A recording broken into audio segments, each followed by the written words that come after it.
Police Softball Podcast, episode 6.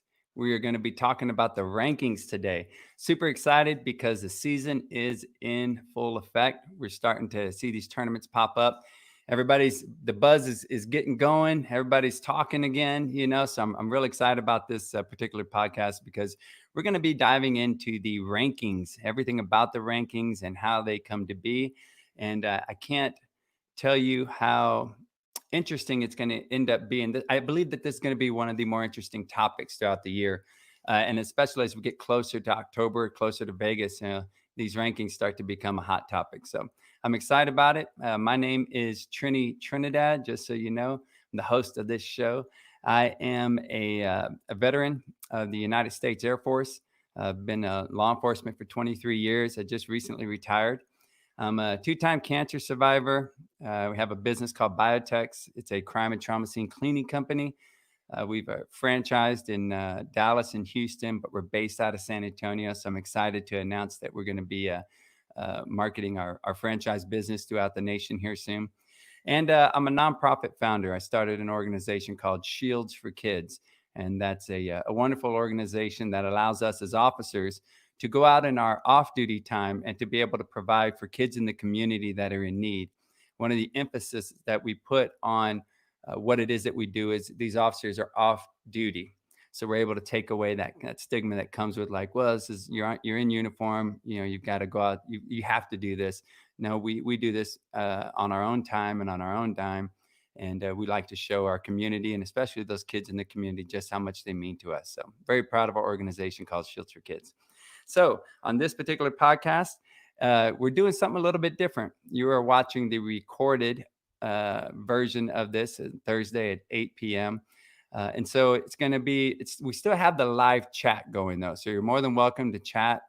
We'll have some of the guests that are going to be on the show today that are going to be on this live chat. So they'll be able to comment and answer some questions or, just comment back and forth with you guys. So it's still interactive. It's just going to be recorded. Can't do it. I also want to make sure you guys know about our keepers, our international Keepers of the Peace First Responders Conference that we've got coming up here in April, the 12th through the 14th here in beautiful San Antonio, Texas. This Keepers of the Peace conference is very unusual. We're providing a badass conference with badass breakout sessions for police, fire, military, and EMTs. The main goal of this conference is to be able to provide these really cool breakout sessions. We're talking everything from if you want to learn about, health and fitness, we're talking like CrossFit. A lot of dudes are into CrossFit. So if you're interested in just starting CrossFit, we'll have a beginner breakout session, intermediate breakout. Then we'll have an advanced competition level breakout session. If you're interested in starting a business as a first responder, we've got people within our circle that have started businesses like myself, and we can speak on that. So we're going to have business breakout sessions, financial breakout sessions, help you with retirement, investments. One of the leading causes of problems, when it comes to first responders can be finances. So we definitely want to have a breakout session. It's going to be talking about investments and things of that sort. So we'll get into that. We just announced the tickets. We're going to flash that up on the screen briefly. These are the ticket prices to get in. It's a great value in whether it be through military or police. I've never been to a conference like the kind that we're going to be hosting here. One of the neat things we're going to do is make sure it's entertaining while still providing educational opportunities. So if you notice on that cadet level, there's an exhibition bodybuilding show that we're going to have after all the breakout sessions. We'll bring everybody back at the end of the night, and we'll have an exhibition bodybuilding show with a bunch of representatives from different branches of the military, police, fire, EMS. And we're also going to have access to a comedy show on the second day.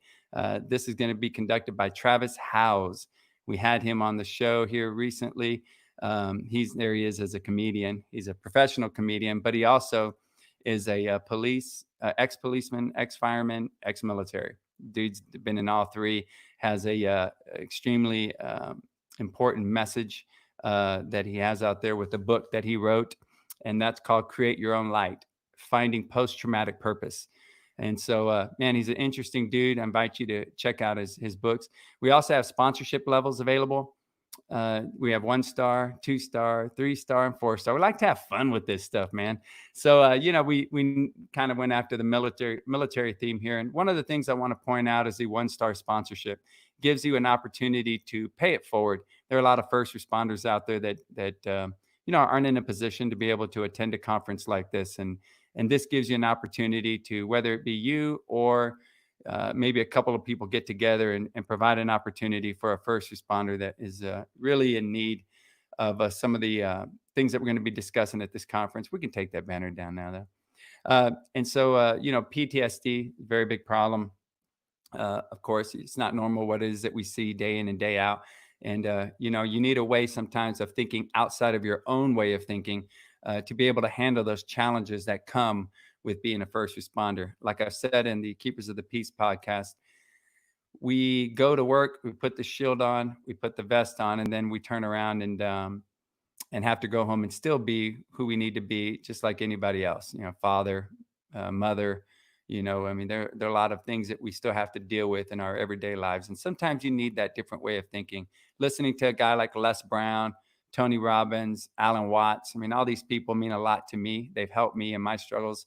And so ultimately, we need to present this way of thinking outside of your own way of thinking as a first responder to handle some of these situations that come up. So make sure you check out our keepersofthepeace.com. You'll be able to see everything you need, and you'll be able to buy your tickets. So they just went on sale yesterday. So we're happy to announce that. All right. So we're going to get on with the show. I've got a co-host of mine that I'm extremely happy to have assisting me, day in and day out with everything that it takes to put on a show like this. This guy means a lot to me. We're getting ready to attend his tournament up in St. Louis. I'm just going to bring him on now. He's a wonderful friend of mine, Mr. Joe Monahan. What's going on, Joe? What's up, bud? Thanks for the intro there. Yeah, man. Yeah. So, Joe is the coach of the Missouri Lawmen. He is the director of the St. Louis Show Me Classic, and he's the 2017 Texas Showdown Home Run Derby champion. Yeah, it's hard. You'll never let me forget that. I appreciate that, man. You rocked that year, brother. Yeah, man. So, Joe, I'm really happy to have you here. We got some wonderful guests. I know that you're going to be able to help us. You're involved with the competition committee. Yep. Competition committee. So we're going to make sure and add that to your banner. And so we're going to be talking about those rankings. I know that we've got our guests that are going to help us with that also. So we're going to be bringing them on shortly. Let me go ahead and introduce them, and I'll bring you right back. Okay. Cool. All right. So our first guest is going to, we got a guy who is well known throughout the circuit. And man, I've seen this dude play.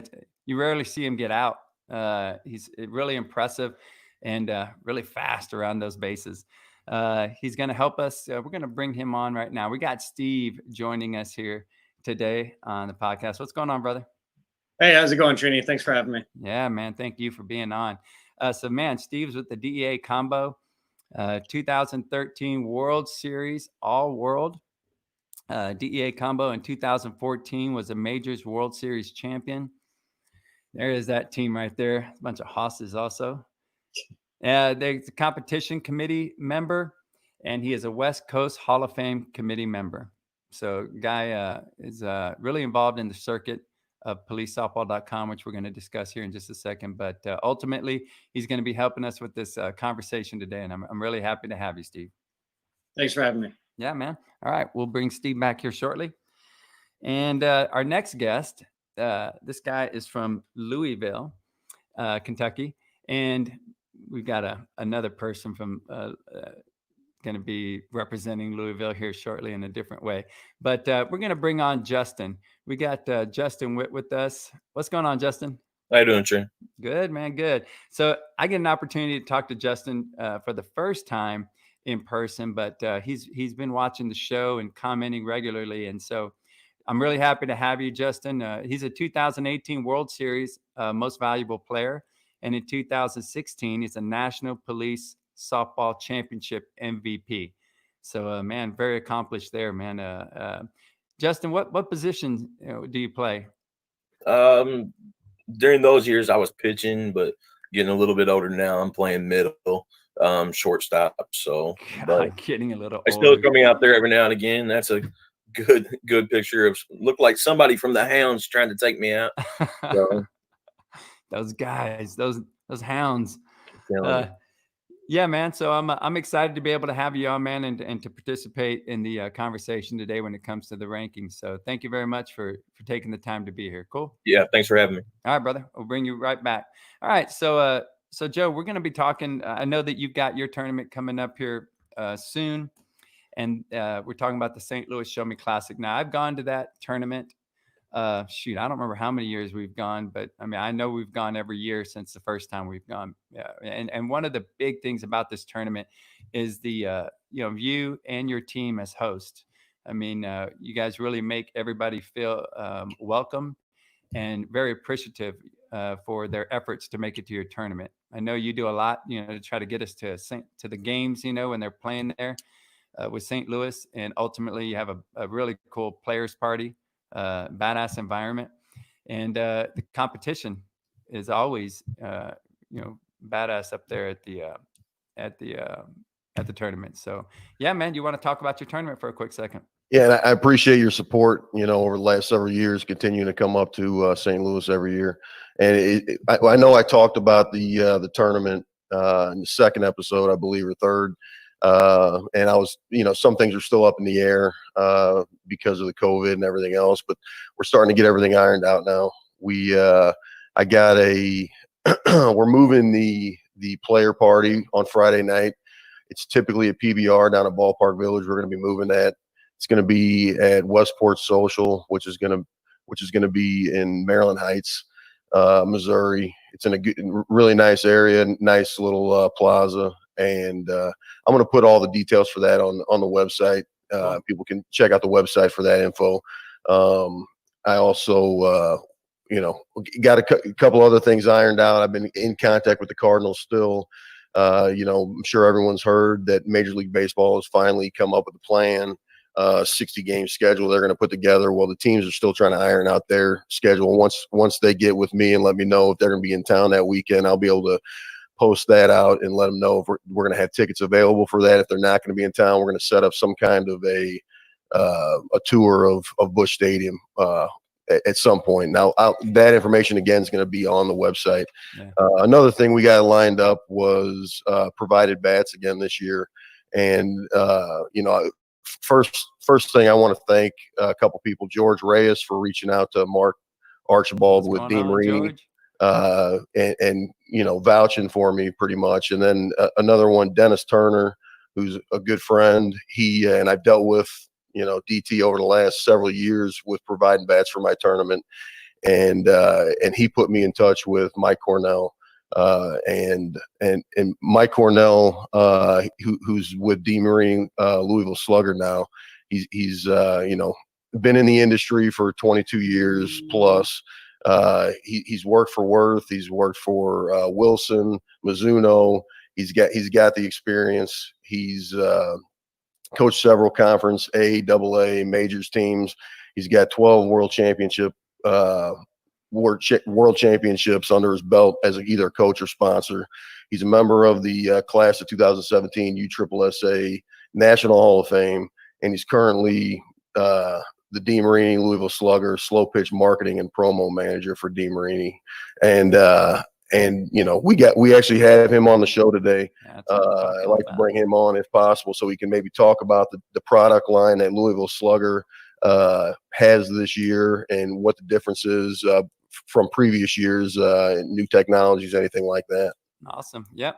Mike, Hey, welcome guys. to the show, man. Oh, thank you, man. It's an honor to be on here with you guys. Both you guys have quite a resume. I don't know. I kind of feel like I'm sidecarring you two individuals. Home run champion. And Trini, you got a heck of a resume in front of you, buddy. So Yeah, congrats man. on all that. Yeah, man. Thank you. One of the things I did want to point out is today we launched a Louisville Slugger model called the Z5 Salute, and I know a lot of the police force members that serve the blue line. They're also ex-military guys, and I wanted to kind of give a little shout out today. This is our new Z5 Salute bat that launched today. All right, man. Very nice. This is an awesome stick. It's following the Genesis launch that we just had, and one of the things I'm particularly proud of, and I'm trying to get the camera lined up here. Look at that. You'll see we have all the armed forces proudly displayed on the taper. Air Force. And I am an ex-veteran as well. I served in the Coast Guard down in South Florida for many years, so it's really cool that Louisville Slugger put that on there. So yeah, man, we appreciate your service. Yeah, I'll tell you one thing that I do is let me see if I can get this thing over here. There you go. Always, wherever I'm at, man, I'm extremely proud of my service to my country and to my community. And that right there, that means a ton to all of us, and so thank you for that. It's awesome, no man. problem at all. And again, I got to work with a lot of DEA and law enforcement officers down in South Florida while I was in the Coast Guard, and that's a great bunch of guys down there in the 305 and the 74 or the 305 area code, and then even into Broward County as well. So I appreciate it was a great experience. Got to learn a lot. Got to do a lot of things. So yeah. So hey, man, tell us, what is it that what makes this your bats? I know you have like you've end-loaded, you have balanced. I mean, for those that are maybe not so into the mechanics of like what makes this bat different, end-loaded, balanced, can you give us just that quick explanation? In fact, what was that bat there? The Z5 Salute is an end-loaded model, so it's going to have a little more out on the end. We also have, and I've got a few. I'll just show real quick here. This is the Z1000. This is like one of the first models that came out a few years ago. One of our advisory staff members, Jeff Hall, he had his signature bat was done on this platform. This is actually Stephen Lloyd's model here. This is an end load model here, but we also do balanced, and we also do what we call a power load. And a power load is like a 0.5 end load, which is people call them mid loads. They call them a lot of different things. I still think a 0.5 end load's an end loaded bat. The EL models will have a little more out toward the end. And then when you look at Demarini, these are the two latest bats we just launched. Just got back from the conference of the River City Classic in Cincinnati. This is the remake of the original Red Nautilus, and I'm sure any softball enthusiast that has been out on the field have seen these. This is kind of the This was kind of the revolution for Demarini on the Nautilus side. This is where it really started. And I'll tell you what, fellas, these right here are absolute bazookas. I mean, great bat here. And then we also have the Nautilus EL, which just recently launched here not long ago. It's kind of the black and teal model. This is also an end-loaded bat. We've also, we've done a balanced model in a Nautilus, and we've also done a mid-load version of the Nautilus. We will have some more bats launching in August, which will be some different end loads and things. But what do home run hitters like to hit with mostly? I got to say end load, man. Yeah. I think that extra weight at the end really helps carry your hands through the zone. And I mean, it's, as a guy that works for a bat company and has worked for many bat companies, I've always found end loaded bats tend to sell the best. And that's kind of really that's the wheelhouse when it comes to the number one model usually. As far as the bats that you're bringing to St. Louis, there'll be a variety. There'll be some of the max unload, some of the half ounce, and some of the balance. Correct? Yeah, we'll bring a full slate of our entire offering on both sides. So the players, because we understand that not everybody wants an end loaded bat. Some people like the mid loader, they like balance. So, we really try to to accommodate every softball player out there. And it's tough sometimes because sometimes maybe you make too many of this and don't make enough of that. But we have a great R&D staff on for both brands. The people at Louisville Slugger that work out in Roseville, California, do a phenomenal job. And of course, Demarini's been around for a long time out there in Hillsboro, Oregon, and the R&D staff and the engineers out there. Jerry Garnett, who's been around since really day one with the company. These guys do a phenomenal job just trying to stay ahead of the curve and giving the softball player the best weapon he can put in his hands before he goes to the plate. You sound like you work for a bat company. Probably too. I mean, I'll tell you, it's been very busy lately here. Yeah. But it's really been a pleasure, to work for some of the really top end companies. Mizuno was a great company. Obviously, Mike and Worth are a great company. So I've been very blessed and fortunate when I got in the sporting goods racket many years ago that I've worked for really what I would call major league companies. So it's been a great ride.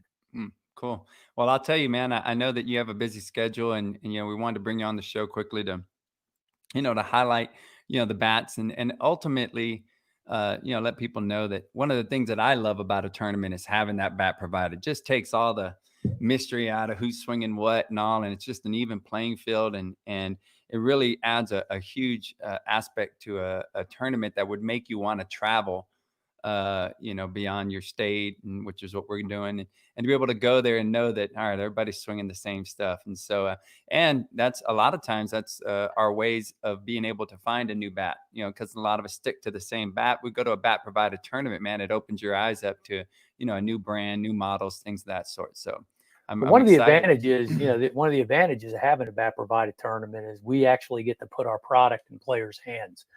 And people that may not have swung one of the new Sluggers or one of the new Demarinis, this gives us an opportunity to really, let them know that, hey, we got some pretty good product here. And I would put it against any brand out there as far as performance and,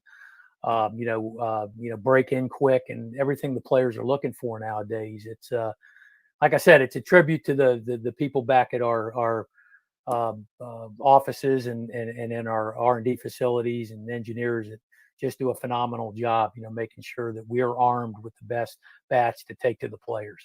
Hey, Mike, one thing I wanted to ask you was, so for people that have swung Louisville Slugger Demarini bats in the past, is there something with this new line of bats that you guys came out with that's maybe different from previous versions or previous years?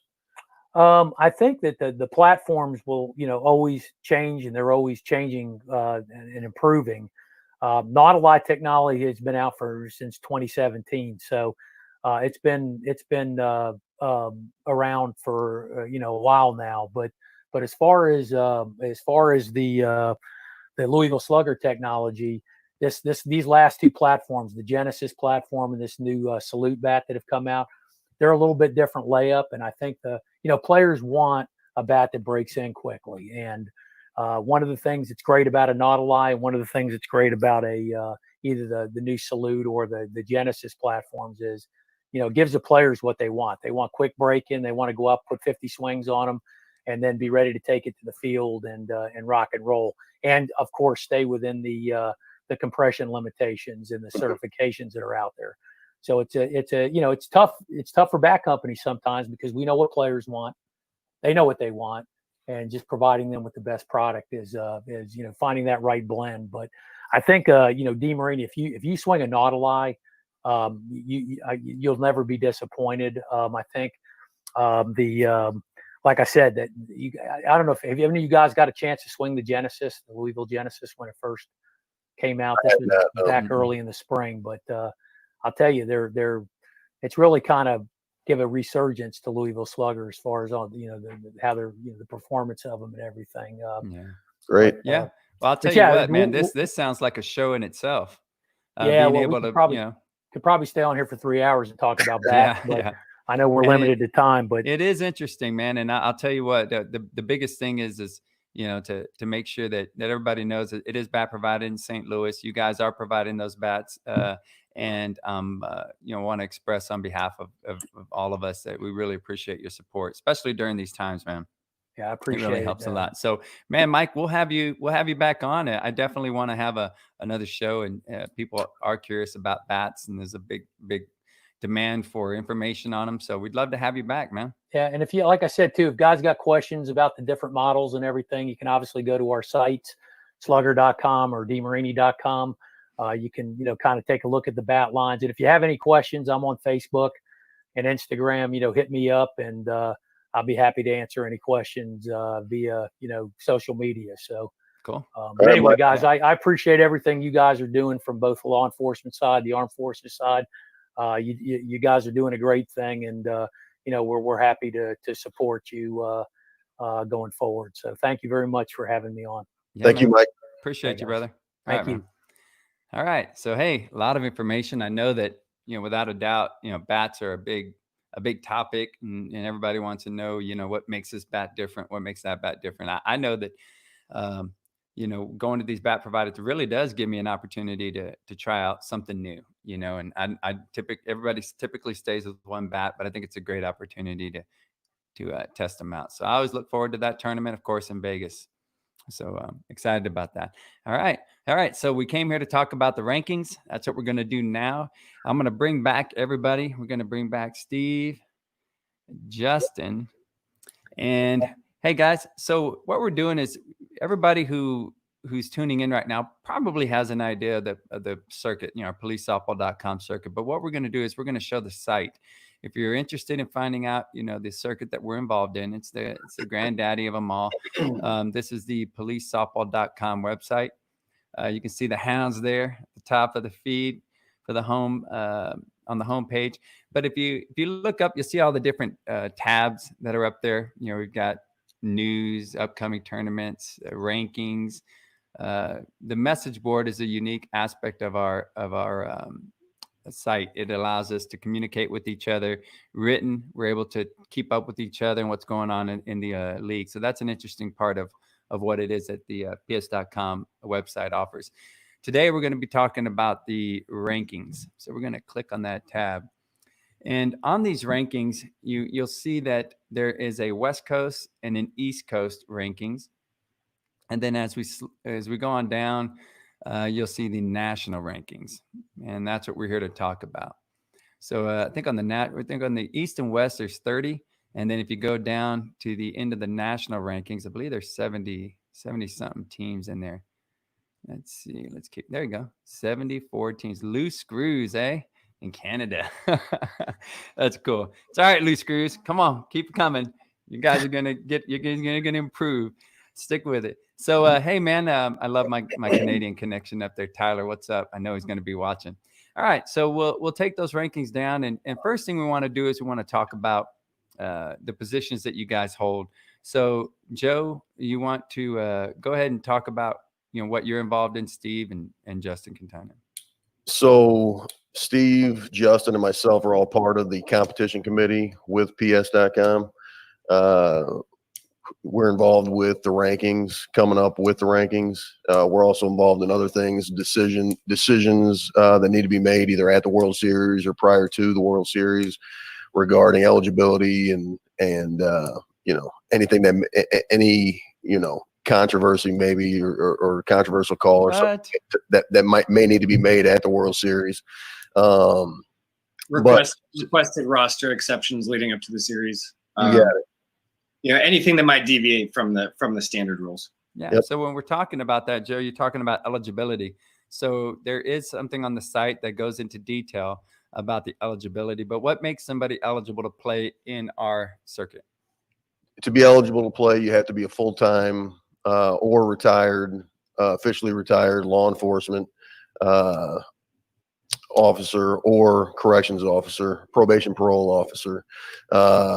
And they go into what full-time is and what retired is and everything like that. There's kind of a subsection for those, but basically full-time or retired LEO. And you're eligible. Now there's also, you got team eligibility where there's a 2-state rule. You have to be, it's 2 adjoining states. A team can be made of players from 2 adjoining states.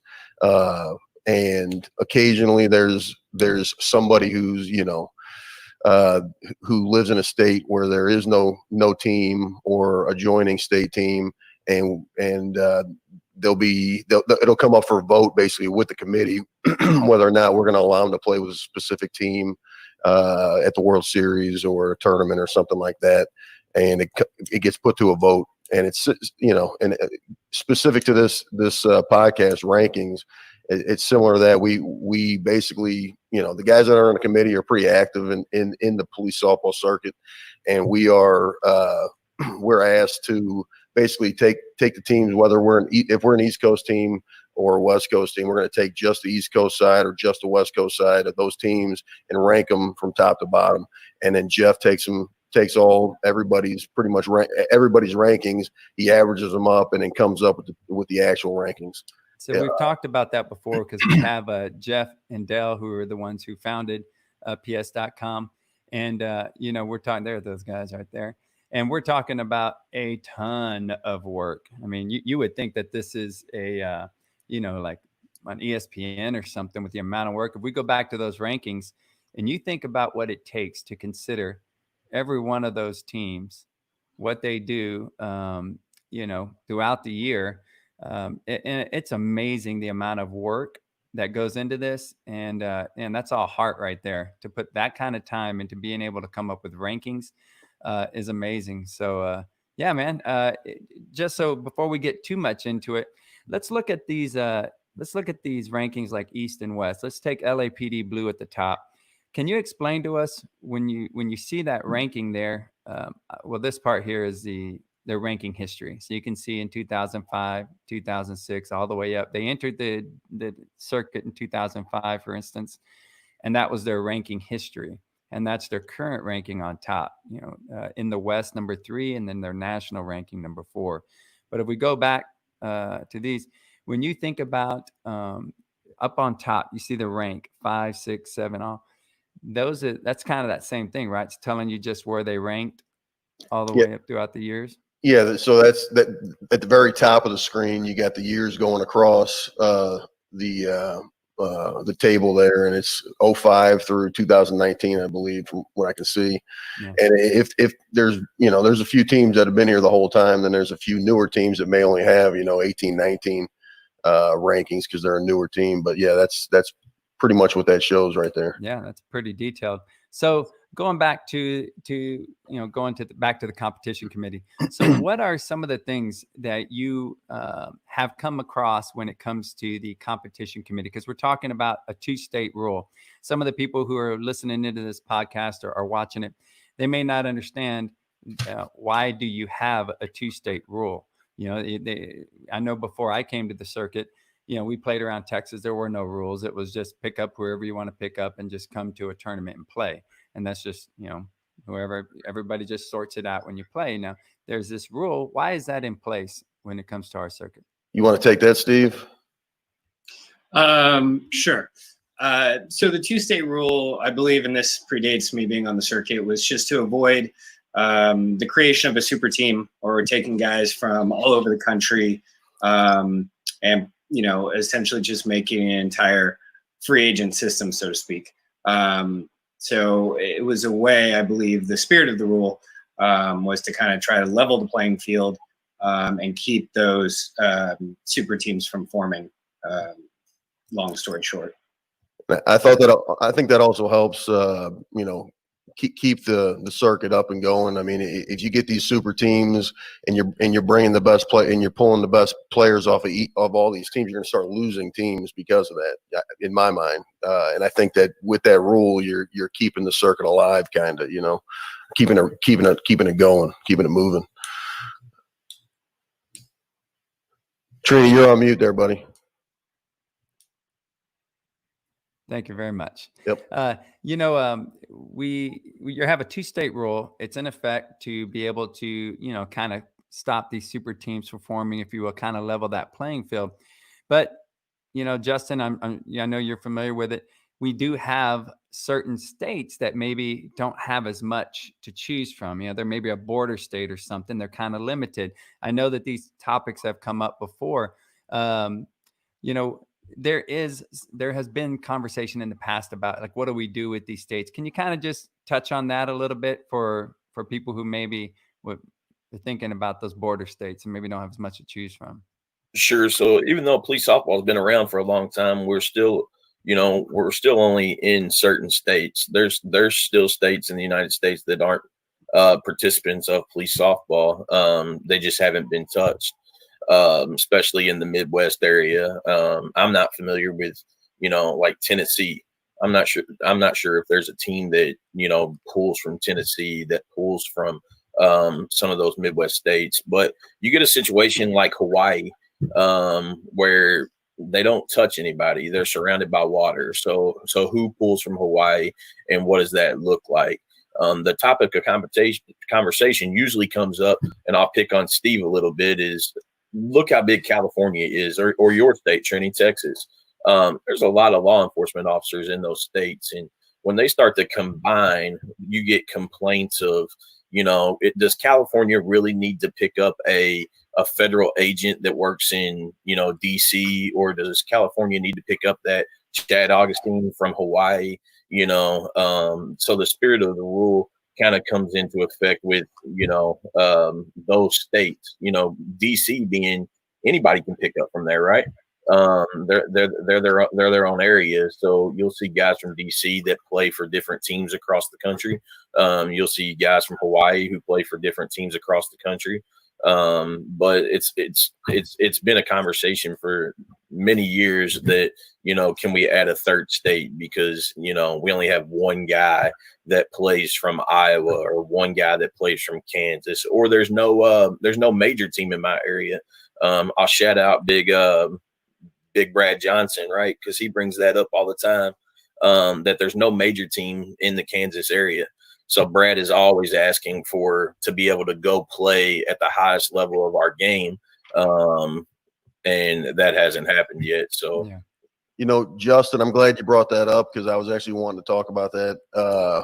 The whole thing with you got a player who lives in a state where either they don't have a team that borders them and in their state, or they live in a state where there are majors, and the only states that border them or have teams that are gold, or maybe they do have a majors team.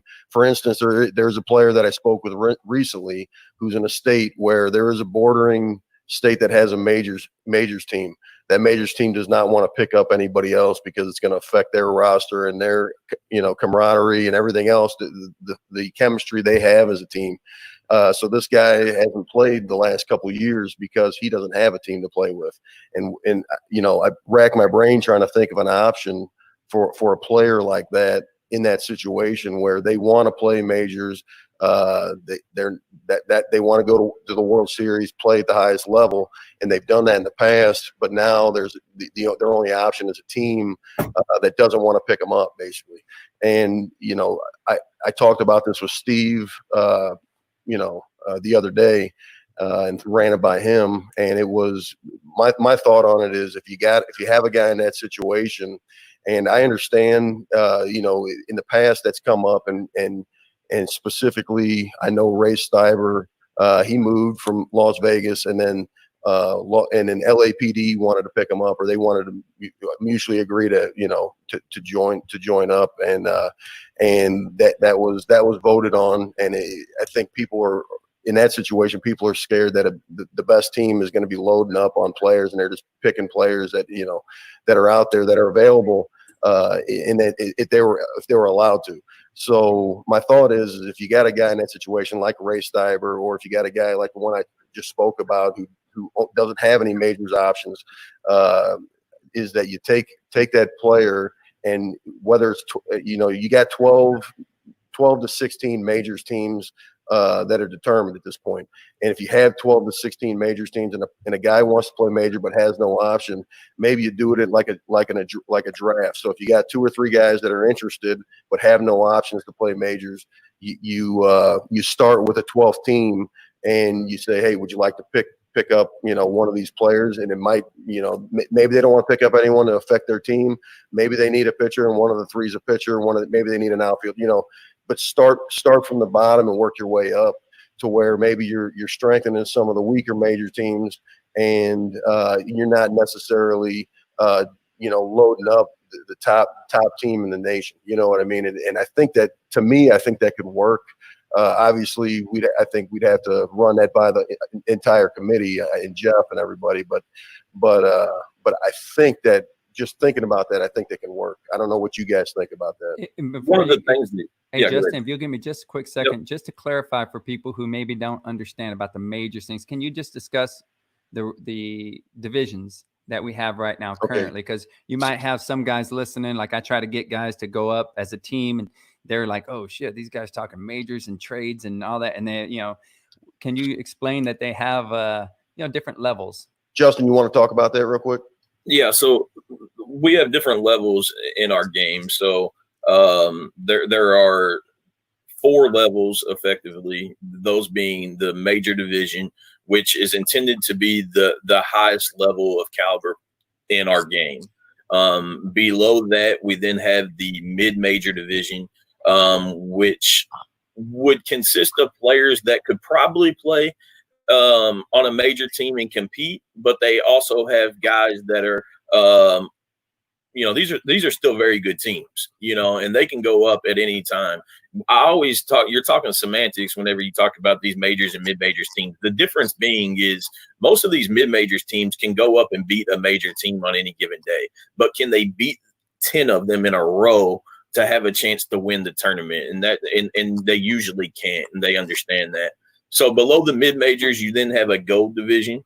Your gold division is what the majority of us are. The most teams within police softball lay in that gold range. And that gold is still very good teams. There's a lot of competition, probably the most competitive division with level of play. And then below that is your silver division. And this is usually, the spirit of that is for guys who don't go out and play every weekend, guys who don't have time to hit multiple times a week, guys who want to play with, within one agency, or they want to play with their friends, or as they get older, they still want to play with the same guys. They're not going across the country to play typically. They're playing in their backyard and they make it out to Vegas. So I think that policesoftball.com has done a good job of catering to every type of player out there. So if anybody's out there and they're thinking, I'm intimidated by the process, or I'm intimidated by the tournament, there's no intimidation level, right? It doesn't matter if you're a silver level player guy or if you're a major level player guy. Whenever we show up at these tournaments, we all talk to each other, we all hang out, we all drink beer off the field. It's just the level of play whenever you get there. And one thing I wanted to hit on that Joe said a second ago, I'll come back to it. Let Steve talk about that a little bit. I'll come back to it. Okay, excellent. No, as Joe mentioned, we did talk about it the other day, and honestly, I like the idea. The way I kind of compared it was like a waiver system for Major League Baseball. If there's a player that's available, it starts with, and maybe this is where the rankings can come in again, is we look at where these teams are ranked for this year or last year, and give them the option. Do they want to pick this player up? And going back to the Ray situation, because I was on the committee for that as well. There was a few more details in there. I mean, Joe just kind of gave you the Reader's Digest version. But we did try to come up with a solution that we thought was fair. I think a lot of people, have this thought that the competition committee, we're just there to say no, or, there's a lot of things that are said, but we really do try to come up with what's best for the circuit, what's the most fair. And unfortunately, our job is we just read an email that's submitted by, a manager or a player, and, we don't launch an investigation or try to vet that letter. We're going just what's written in between those lines. So, sometimes we'll talk to each other and say, hey, what do you know about this? What do you know about that? But unfortunately, we do have to, prevent from creative writing swaying our vote, if that makes sense. Yeah. I give you guys tons of credit for that, because, you think about even like this podcast, this is a 3-person operation, and people have no idea what goes on in the back end of putting something like this on. If you've ever directed a softball tournament, you have an appreciation for what it is, trying to come up with the schedule or the which teams are going to play each other, fielding the complaints during a tournament, things of that sort. So to put on something like this, man, you guys do a wonderful job, and I'm very happy that we have you there to filter through all these things and actually come up with something that can cater to 70 something teams, 76, 74 teams, something like that. So I think you guys do a wonderful job, and I know that everybody appreciates it. Even if they're vocalizing their opinion, I mean, it's still appreciated, and I know that. I think the main goal on the majority of the decisions, almost everybody in the committee votes for the betterment of the game. You know what I mean? In my opinion. Absolutely. And sometimes there's going to be upset people, and I think that's the reason the committee was made, just not to upset people, obviously, but for the betterment of the game. That, and also so people don't blow Jeff's phone up when he makes a decision, so it's off his back. But I think the committee's there to, with the circuit in mind when they make the decisions. At least they should be if they're making the right decision. So, Trini, it's coincidental that every time we make one of these decisions, it's not for some random guy that just decided to come play police softball and he wants a third state, exemption, right? That nobody's ever heard of. It is generally one of the best players in the game that teams are vying for, and then they ask for these exemptions. So when the committee hears these things, we think about a lot of things, but I'll go with Ray, for instance. You're talking about LAPD Blue, who is at the top of our game. Do we really need to make an exception for them to get one of the top players in the game? Like, are they really going to be hardshiped? And I know it's not a popular decision, right? But are they going to be hardshiped by not being able to pick him up? Nobody really comes to the committee that, since I've been on it, and Joe and Steve, you guys can talk to this. Nobody comes to the committee and says, hey, we got this guy that he can play a little third base. He really can't hit much. But we'd like to pick that guy up. Nobody asked for that exception, right? Yeah. They asked for the guy that is going to hit third in their lineup and is really going to make a difference, So when we think about the spirit of the game, how do we keep the levels from tilting, right? And giving someone an unfair advantage that nobody else gets. Yeah.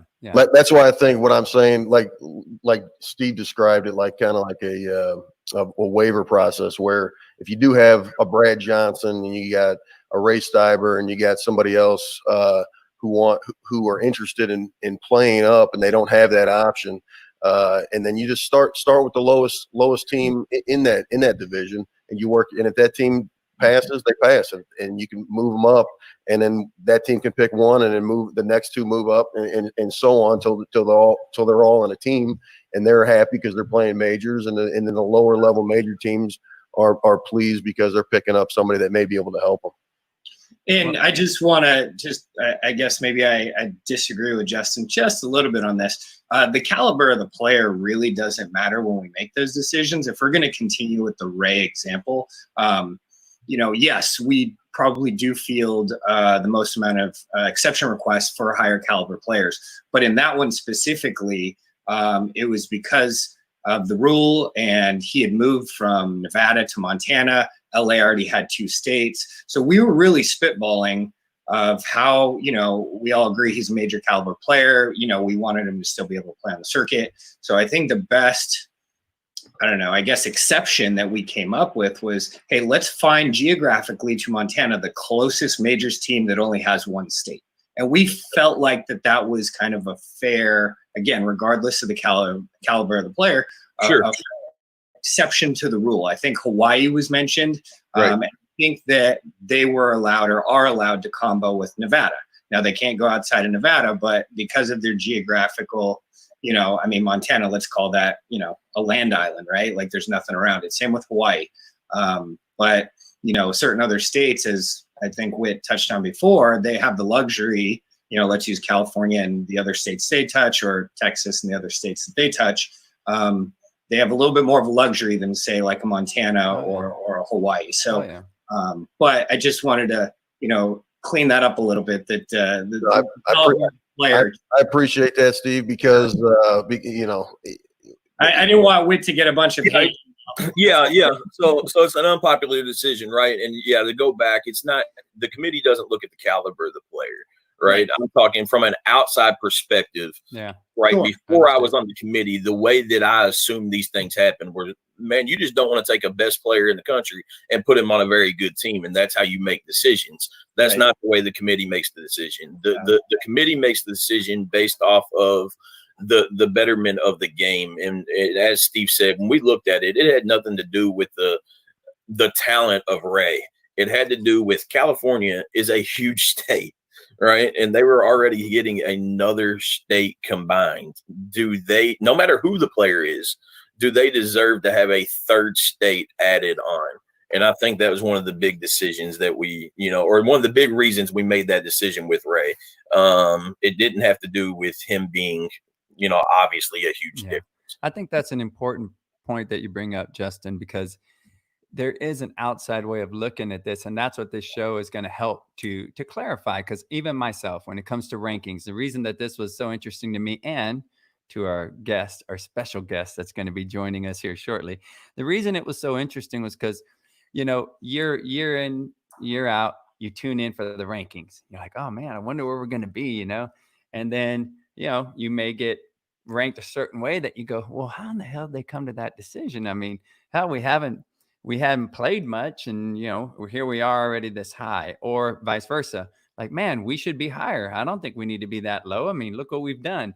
So it's interesting from the outside looking in, how the thoughts that formulate, and it's neat to be able to have people in here to kind of just clarify, hey, this is our way of thinking. It's not perfect. It's, again, we don't have analysts all over the place. People aren't visiting games left and right and reporting back real time or anything. I mean, this is all just, like you said, Steve, sometimes it can be done just by an email, and you have to take, people at their word and then consider that when you go into these decisions. So again, it's not an easy process, but I know that, most people, even if they get fired up with a particular topic, they take a step back and go, all right, man, these dudes are doing the best that they can. No different than, Jeff over there leading the charge when it comes to the tournament. He's not the end all be all when it comes to all of this. I mean, he's taking advice and perspectives from different people to try to formulate, what's the next best move. And they do an awesome job up there. Ryan, or Co and Blair, they do a wonderful job. So on that note, Trini, one more thing, and I think one other factor for that decision from last year, I think it was last year, but it was that if you do allow that team to pick up a third state, somebody like Ray from that third state, then you allow that to happen once, then it's just going to open up the floodgates, and it's just you can't say no after that point. You know what I mean? Once you start allowing it to happen, and if you start allowing it to happen, then that kind of takes away, and that's when the super teams like Steve was talking about start forming. And I think you start doing that, and then the circuit kind of starts falling apart. You may start losing some teams. You still have a circuit, but I'm just saying you'll lose some teams. It won't be growing. I think it'll be shrinking. One thing we've set the precedent, right? We've done that with other teams. If you remember years back, I think you guys were on there. The same thing happened with a team out in the Carolinas, right? That was before my time. I figured you were going there with that one, but I know what you're talking about. I think it gets brought up a lot. They brought up a third state, and there's been gold division teams that have brought up a third state. We recently had a Canadian team, right? So it doesn't really matter about the caliber of the team. It's more of the spirit of the rule is there for a reason, and it's to protect the integrity of our game. So we usually rule on the side of protecting the integrity of the game. That's what you're there to do, man, as a committee. You're there to do that. That's your purpose. The thing I love about what you guys keep saying is the spirit of the game. I think it's wonderful, man, because what are we here for? We can go play civilian ball. We can do a lot of different things, with this game, but the spirit of the game and the environment that we're in with each other. That's what you guys are there for. And I think that's an important aspect of that. Keep that in mind. I think that waiver idea could also work the opposite way. So if you got a guy who his only option, you got a player his only option is to play with a majors team, and he never sees the field, you know what I mean? And he wants to play for a team. He wants to go play. He doesn't want to sit the bench, but his only option is a majors team. I'm sure that there's an example out there somewhere like this, and it could work the opposite way where maybe this guy wants to go play gold. And if that's the case, take this guy and do the same thing that I was just talking about with the majors. Do that with the gold or the mid majors with the guy whose only option is a majors team. So it could work both ways, I think. And I think if we did it right, I mean, we'd have to talk it over as a committee with everybody, but I think if we did it right, I think that could work. Yeah. I think it could also maybe increase. I mean, I was thinking about it a lot since you and I talked, Joe. I think it could maybe even increase the number of major teams potentially, because some states really only have one major team option. And like you said, that team might roll 20, 25 deep. Yeah. And so, we've talked on the board for years about the shrinking majors division. So, if we allowed that, maybe we get more majors teams. I don't know. And before you introduce the guest, I had one more thought on the rankings, since this is the topic of the show. Yes. The rankings, I think probably with only the last few years, guys, correct me if I'm wrong, that was kicked to the committee. It wasn't, I don't think it was a committee thing when I first got on. And then even more so, they started utilizing that for the predetermined brackets of the World Series. And that was, again, the topics we've covered to protect the integrity of the game and prevent people from tanking on purpose or trying to play down or all that other stuff. And instead of that falling just on the shoulders of JB and having, 75 teams pissed at him, now it's like, well, no, this was about 16 guys that came up with the rankings, either from seeing the teams play all year. And we do get guidance on how to, kind of put our rankings in, and it's different mid-year versus end of the year. Obviously, the most weight being on the World Series, because that's going to be every team there, and also probably the most true representation of each team because of the roster construction. I think that, again, that was put on the committee to, again, keep that integrity and maybe have more true division outcomes. So is that how many people there are on the committee? 16? I just threw that out there. Joe, do you know how many? It's somewhere around 14, 16, something like that. Well, man, what a great piece of information. Because again, it's even like on my team. When I make a decision, very rarely do I make a decision on my own. I've got my two guys that I go to. I know that they're both going to give me their perspective. If they agree, I feel pretty good about that decision. But every once in a while, I reserve the right to be able to, just do it my way. It is what it is. But a majority of the time, I go with what they tell me. And every once in a while, I'll go to somebody else. But my team knows that. So when I make a decision, it's not like just on me. They realize that I do consult with these guys. And so I think it's great for the circuit to know that you guys consult with that many people and really hammer that out. But at the same time, you deserve to make that decision because you do most of the work running the team. And yeah. I think the committee, I've seen plenty of emails that have said the same thing, like, hey, JB, Co, or before JB and Dell, this is your baby. You guys do all of the work. We'll back whatever it is that you decide to make, because of the amount of work that they put in. Of course, we wouldn't have all this if not for them. And, I'd play 2-inning games, across the country from then I get to see all these guys, Yeah, absolutely. So that's great, man. So again, going with our rankings topic, I know that my next guest is going to be joining us. He is extremely experienced and, himself coaches a team, and we're going to be bringing him on board to talk about some of the when we come to the rankings, how they come to be. We're going to bring on this dude from New York. Hell of a guy. I love hanging out with him. I love hanging out with this team. Jimmy Walters. What's going on, brother? What's up, Trini? What's up, gentlemen? How's it going? What's up, Jimmy? Hey, Jimmy. Yeah, man. So Jimmy's been a member of the police, proud member of the police softball since 1998. He's a manager of the New York Hounds. He's the 2016 Chevy Wright Award winner for sportsmanship and the 2018 PS.com Manager of the Year. So, Jimmy, I think we got a picture of his team up here also that we can throw up there real quickly. But Jimmy, pretty accomplished. And, you've been listening. You've been able to listen into the guys and kind of some of the comments that have been made. As far as the rankings, there's those dudes right there. As far as the rankings, where are you guys ranked this year? To I think this year we're in 4 or 5 spot Yeah, let's throw that for up the there for the real quick. nation. Let me Somewhere check around that there. for you. Underrated. Yeah, here we go. Right. Let's see where you're at nationally. All right, you're number 2 in the East, and on the national rankings, where y'all at? Number 4. All right, so you get an idea, and keep that up there if you don't mind. We've got the DEA combo. They're ranked number 5 this year. Probably should have done this earlier in the show. Let's see, where are you at there, Joe? Where's y'all's team at? Number 15? Number 15. Yep. 15 on the national rankings. And then Justin, where's your team at? Looks like maybe 25. Nope. 32. 32. All right. So we get a little bit of a feel for where the guys are at as far as their teams are concerned. So going back to so Jimmy, man, chime in, man. We're this show's about the rankings. Joe's bringing up the competition committee's got a few subjects on it. You want to comment on anything to this point? Well, I got a question for Joe. Yep.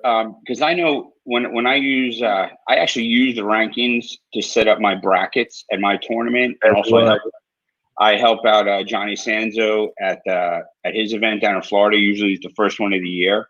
So it's pretty easy because we have end of the year rankings by then, and it's just easy to go across to make the brackets as fair as possible. So it kind of sets a guideline for the tournament director to use that.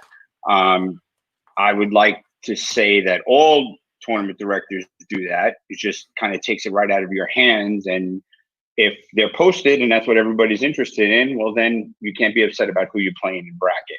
I know sometimes there's a lot of requests. Well, why do we got to play this team? Or, I would like to play against that team. Yep. For me, using the rankings takes all that out the window. I don't have to worry about that. So in that aspect, I enjoy it. I know that we have a preseason ranking, a midseason, and end of the year. Mm-hmm. Right. Yourself, you're on the competition committee. Myself and some other teams would probably like to know exactly how do we get to those rankings for preseason, mid-season, end of the year. How do we get them? Yeah, just like to give an explanation to everybody out there who doesn't understand what it takes to get to that point. Okay, so the East Coast members of the committee would rank the East member or the East teams. The West Coast members would rank the West teams. Now, for me, the only issue comes when you got a team like Minnesota, who Minnesota usually only plays like 2 tournaments a year.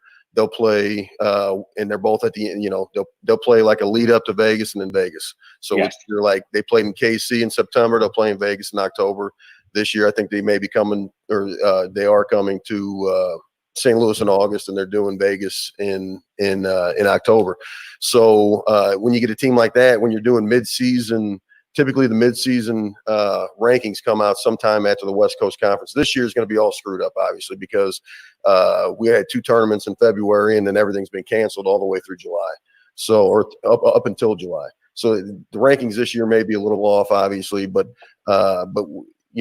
what we try to do is try to get the guys on the committee. I try to travel to as many tournaments as I can, and if I'm not there, I'm in communication with somebody who is there, and I'm trying to how's it going, who's playing well, who's doing what, and then I take all this information in when I rank those teams.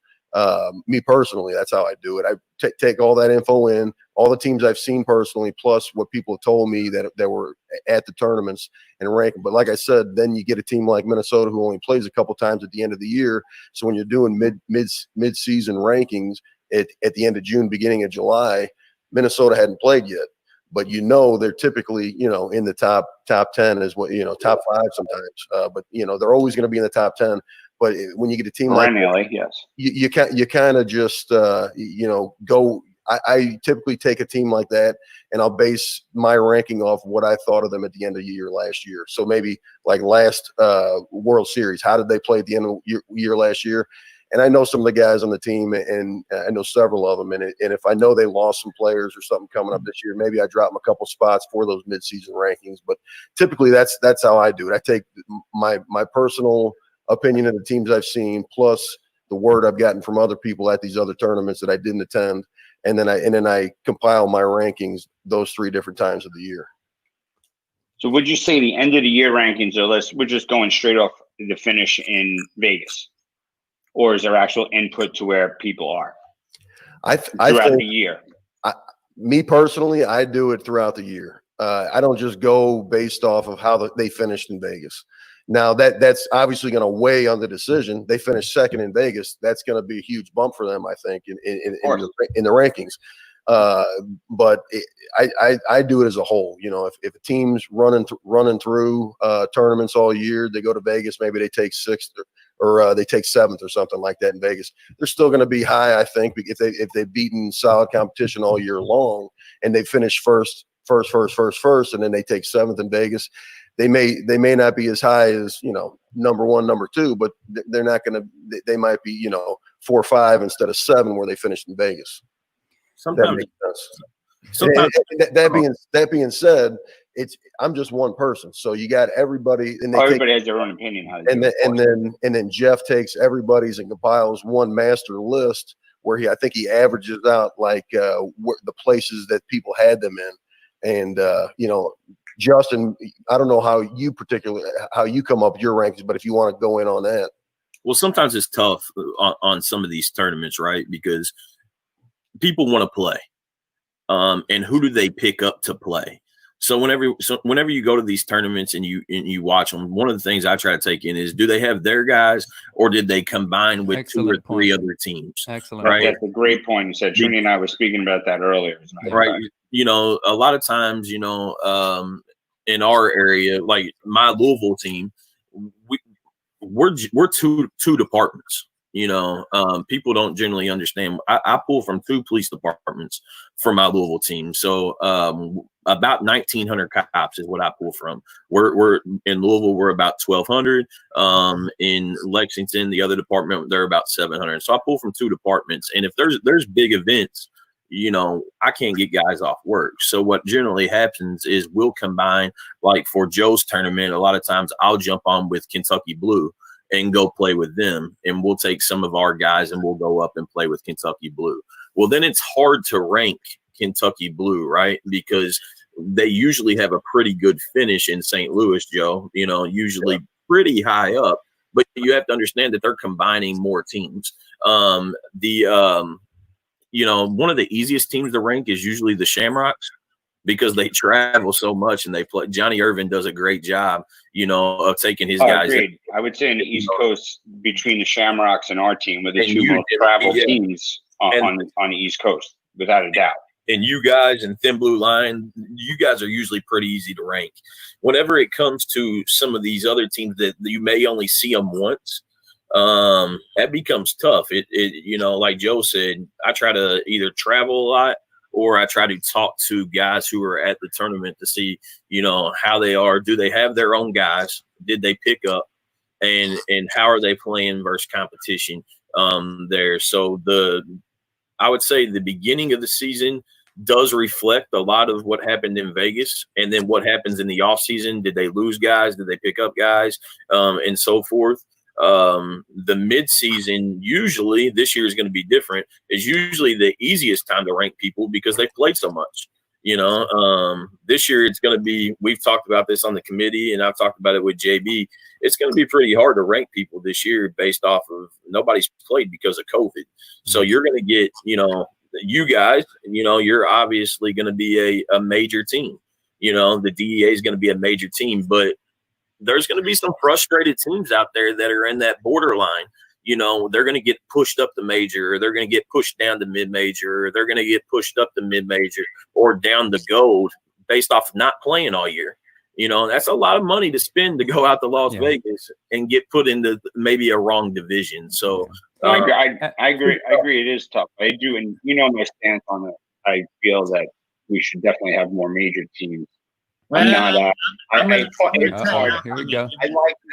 I like more of a major gold. What I would like to see maybe was how we have the silver bracket that comes off the gold, which is fantastic, especially with teams spending a lot of money. I maybe would like to see maybe the mid-major come out of the major bracket.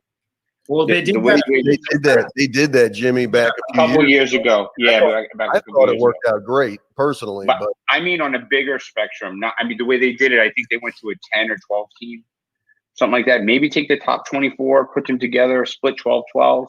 I think that's maybe what it ended up doing, but really, in my opinion, that's just, it's artificial. And I'll tell you, and again, we've talked about this for years in terms of number of major teams. And I think everybody would like to see more. But what I've noticed is that, in my opinion, in the last couple of years, we're doing it backwards. Whereas, we're trying to get to a nice number of 16 major teams or 24 major teams, whatever that might be. I think you should let the season dictate it. If there's really only 8 or 10 true major teams, and that's where your bracket is at the World Series, I think you'd have happier teams that way. Because if you want to loop it into the rankings, and to answer Jimmy's question, my end of the year rankings pretty much mirrors the World Series finish because it's the most true roster construction. Everybody's playing in that tournament. I mean, maybe with a slight variation or exception, but it's pretty much straight how the finish is. The beginning of the year, unless there's some huge pickup or game changer, the end of the year or the beginning of the year is probably going to look similar to the end of the year. The mid-year is probably, I think, the toughest because Witt touched on it. The roster construction, not only that, but I think Joe mentioned, like, hey, are they running through tournaments? Okay, they might be running through tournaments, but who attended those tournaments? What team was that? I think I'll use your tournament for example, Jimmy. I think there was a post from Mike at DA that said that there was going to be, was it 4 or 6 DEA guys and then like a smattering of East Coast guys? Well, is that really fair to rank DEA or even any of the other teams in that based on the results of that tournament without fully knowing who's playing and so on and so forth? So mid-year is really tough. And, a team like the Hounds, I mean, you know all day, every day you're going to be majors, right? Whether you're ranked mid-year at 1, 2, 3, or 4, that doesn't matter.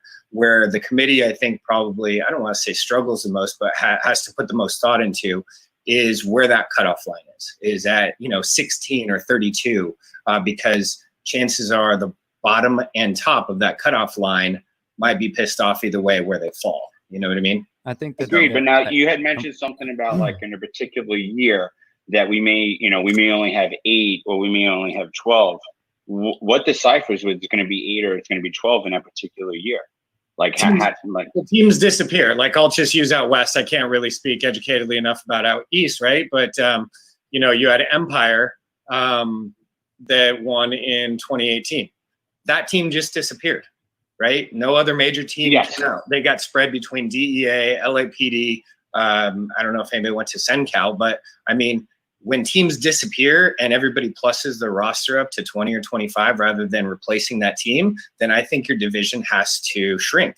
Why punish someone that was maybe 17 the year before? Now Empire's gone and now it's just de facto that person's 16 or that team's 16 and has to play majors. I disagree with that. I'll echo Jeff Blair because he says this all the time on the website. The fact that we don't have major teams isn't because we have a lack of major players. Sure. It's because we have a lack of coaches and managers and leaders willing to start a team and grow that division. And 100%. From someone who plays typically in the GOAT division or in the mid-major division, I can say it is frustrating at times when I hear, well, man, let's push those teams up. Let's push them up to the majors. Well, man, we are not going to compete on an everyday level with the bigger California teams or your team in New York, Jimmy. It's just not going to happen. So So I'm asking my guys to spend $1,000 to go out to Las Vegas to get destroyed, 90% of the time. And I'm not saying that at some point in some of these tournaments that we should be stacked up. But what I am saying is whenever you grow your rosters to 25 and 30 people on a roster, well, there's not going to be as many teams, So if we need more major teams, and I agree we do, then I ask people on the website, step up, get a sponsor, start a team, grow the game, grow the sport, do it for, the future of our game, because there's a lot of complaining on that website about, the number of teams that are in tournaments. But until people take the reins and start coaching a team or starting your team or getting a sponsor, we're going to continue to dwindle and dwindle and dwindle until we have 8 to 10 teams left. Yeah, and I'm going to comment real quick on something in particular from my team, from my standpoint with San Antonio Law. We don't get much on the message board and do a whole bunch of commenting on things. I mean, I do watch and I do participate. My thing is I've never been much into, like I talked about before, like kind of the drama part of things. I just, in the end, I tell my guys, look, we have to understand that when we're going up here, we want to push ourselves. We want to try to be the best that we can and play the best that there is out there. It's a great opportunity when you get, your first trip to the World Series and you're playing the defending champions. Never been to the World Series before, and here we are playing the defending champions.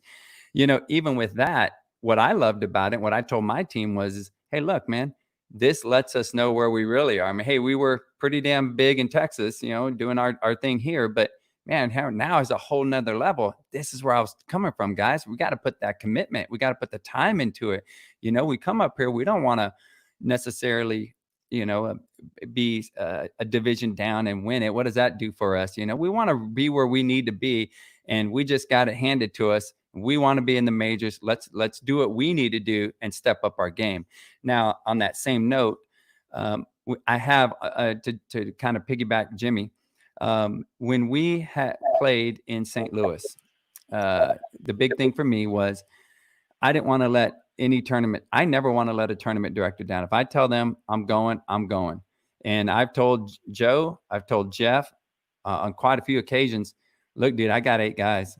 I don't know how we're going to do this. I'm about, 20 days out. If you got anybody, I don't care if it's a, league night guy. I mean, we just want to go up there and play, support, and we'll just do the best that we can with our 8. And in the end, on that one particular year, we went to Joe's tournament. It was that exact situation. I had to pull from other teams, and we got 4 starters from 3 different other teams. 4 starters can make a huge difference going to a tournament. If you take those guys away and you maybe put some role players in there, you're gonna have a whole different tournament. But you bring on 4 starters from different teams, of course you're gonna have a lot better showing than you would typically. We were bumped up and we skipped over mid majors, and we had 1 gold. I think it was, I don't know if it was 16. We got skipped over for mid majors and went to majors. And from the outside looking in, it was like, oh man, we wanted an opportunity to win that mid majors, try to be the first team to ever go in gold, mid majors and majors. But at the same time, it was like, what the hell with it, man? Let's just go up there. Let's do what we need to do. We're not going to get on. We're not going to bitch, because I already know you guys are putting, again, with the spirit of the game, you're already putting everything you can into it to try to do the best you can to keep that spirit of the game alive. But it was interesting because, Jimmy, we talked about it. It can make some people with maybe a different mindset go, well, why do we want to go to this, take other dues just to show up to support the tournament, but then we might get bumped up and we don't even have our legit team, like Justin was saying. And so I think that was a big thing to consider. My question was, how is it decided in those situations? Obviously, Joe, you were there. It's your tournament. But throughout the rest of the year, I think it's important to have somebody in that region, just a thought, that really has a good insight to what the team's doing, even in a regional area. Because in Texas, we don't get to travel as much. We just don't have the funds. I'm working on it. I'm trying to get out more and more. But it's a difficult situation at times. So how do you guys do that? How do you guys is it really, Steve, like you were talking about, just like, hey, we're trusting somebody from that area to send us some? Yeah, I think the tournament director doing a good write-up of their tournament helps, right? Like, when I do the rankings, I sit down on the website and go tournament by tournament, look at, who played, what the team is. Sometimes in the write-up, it'll say, they picked up other players, so on and so forth. That helps. Or there's other guys just throughout the circuit that usually have their finger on the pulse, Joe being one of them, Tyson in NorCal. Usually, he knows everything that's going on. I think he runs the Facebook page, and he gets a lot of updates there too. So yeah, I think it's, kind of incumbent on each member doing the rankings that if you don't know something, and it's the same with the Hall of Fame. If I don't know the guy or never saw him play, I'll reach out to somebody that did see him play, get as much information as I can before I make that decision, rather than saying, oh, well, like, I don't know. So I'm just going to put teams here or say yes or no. That I don't know. And our particular team, we are one of those teams that you guys are talking about where it's, it was gone on for a while there, mid-majors, majors, one of those bubble teams. And then we did pretty good in a couple of years, and now we're in the majors and we're cool. But I know that, Jimmy, we had talked about that as far as like, how does that come to be? How do they get their input? So. Yeah, I think, there's like a few different things, and I just wanted, because I didn't get to speak on the last topic. I think Joe's idea of the waiver system, or what he decided, I think could solve some of those problems in terms of getting more major teams, which Jimmy sounds like he really wants. But think about it this way: because of the restrictions and limitations that we put, whether it's on the state rule or so on and so forth. Let's envision this situation here, Trini. Just for this example, let's say you just said your team was a bubble team, right? So let's say you're a high mid majors, maybe low majors team. Every year after the World Series, any of those teams, that finish at the top, that have 20, 25 guys, you're going to have people that are very upset about playing time or lack thereof, right? So I don't know that we lack teams. The World Series is sold out, I think Jeff says, every single year. So let's say, Trini, your team finishes last in majors, right? Let's say the first person off the bench on the team that won the World Series is like, hey, I want to actually play for a team, blah, blah, blah. He goes into that waiver system. Now maybe you have the first right of refusal on that team. So that strengthens your team. It's now maybe expanding and maybe evening out the playing field in majors, and maybe makes that division less scary for the teams on the bubble to come up, because it's not just the top teams hoarding assets. So I don't know that we need more players and more managers, because that's illustrated by the World Series selling out, but maybe somehow a more equitable division of talent. Can I piggyback on that real quick, Steve? Yeah. I just want to let you guys know, I'm not opposed to the multiple divisions. Actually, I think it's fantastic. I actually have to give Terry Dugan some credit here with the tournament that he used to run in Virginia. He evolved, like the sport had to evolve to create divisions, because you were seeing tournaments shrink down to nothing, because nobody wanted to spend travel expense to go there, and get their butts kicked in. Okay, so the fact that our sport has evolved for us to have multiple divisions is amazing. I mean, I have 3 divisions. My lowest division is basically a first responder division that helped me build my event to the success that it's become. I won't kick those guys to the curb, because I wouldn't have a great policesoftball.com event without them.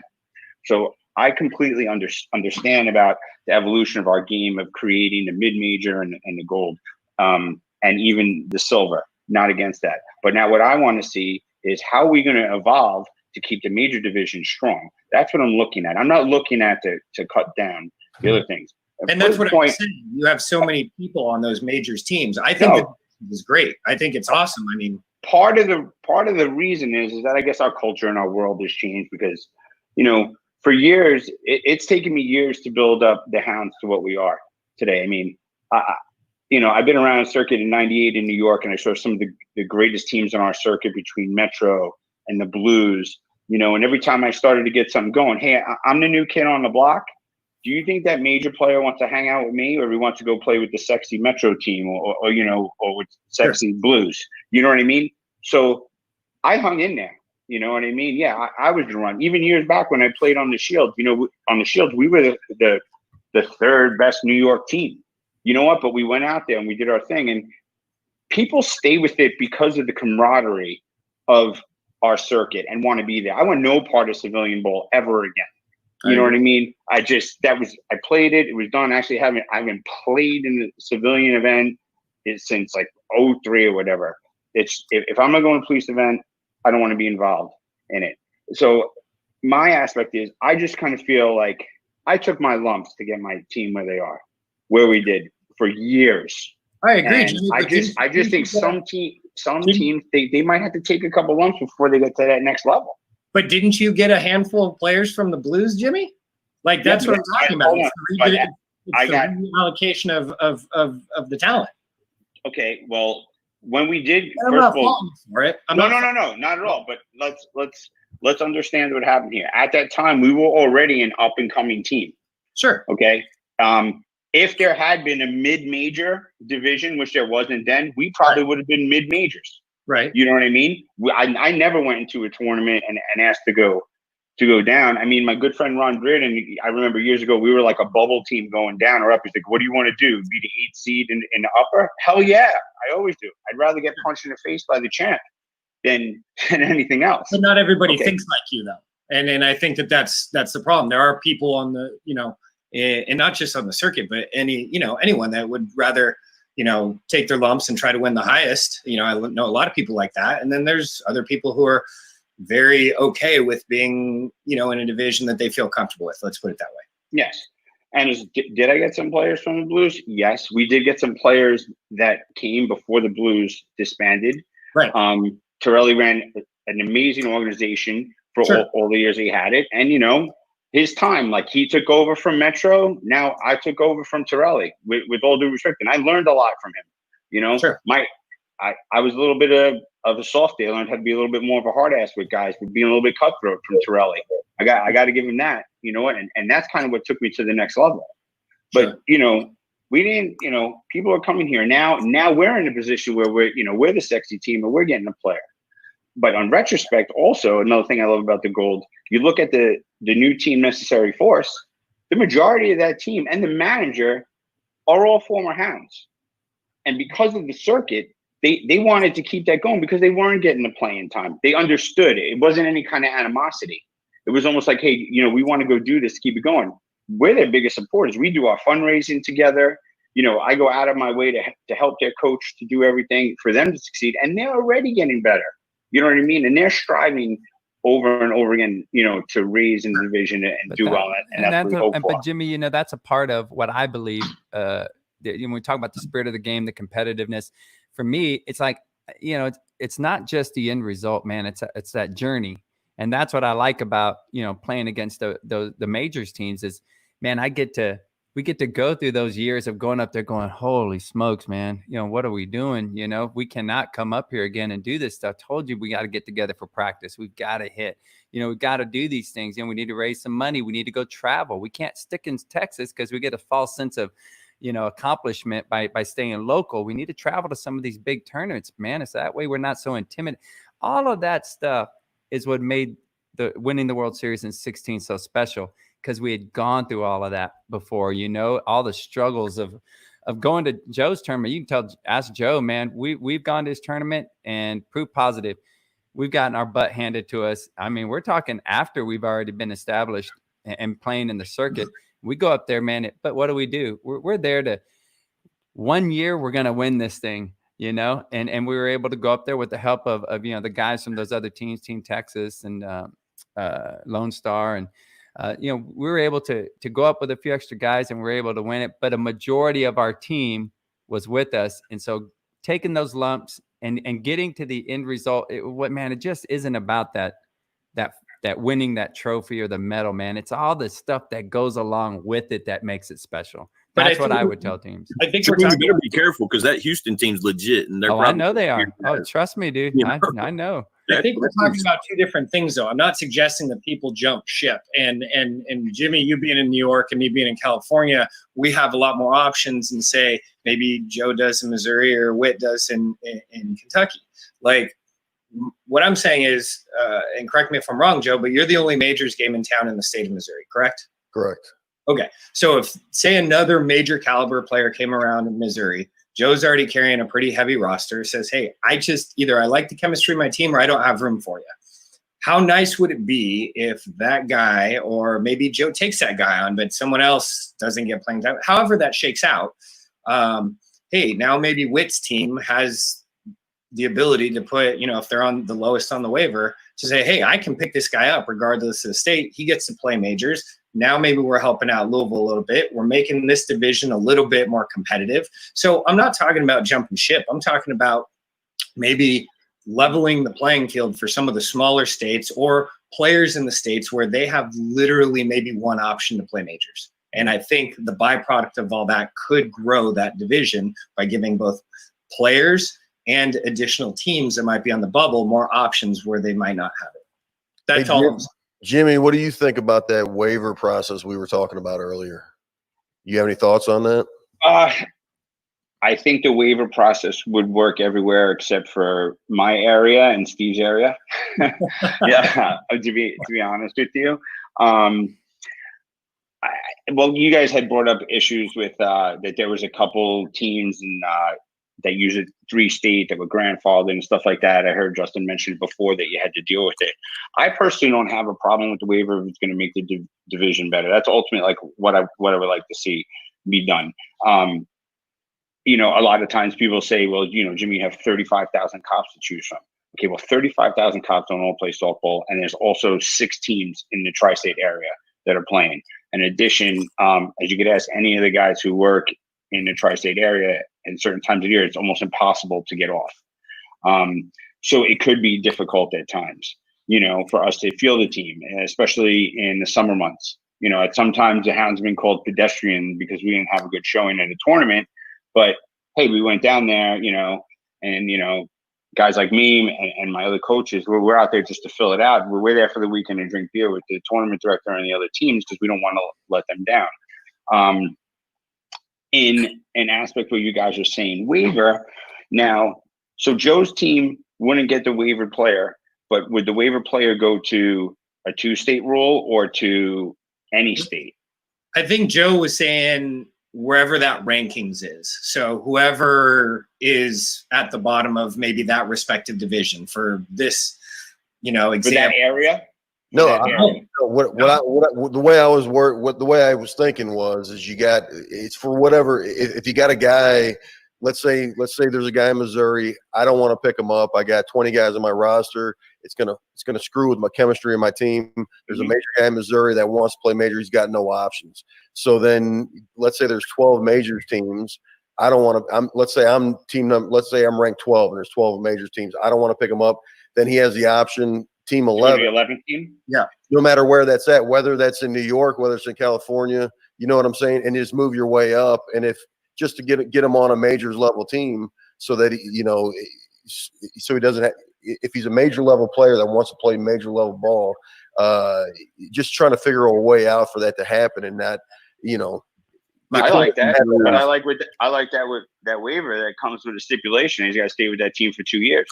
Yeah, so that's if he chooses to go that route, no, I like let him stay there for 2 years, because let's think about this. Now next year, your team splits, right? Your team splits, and now you know what? I'm going to go back and take that guy.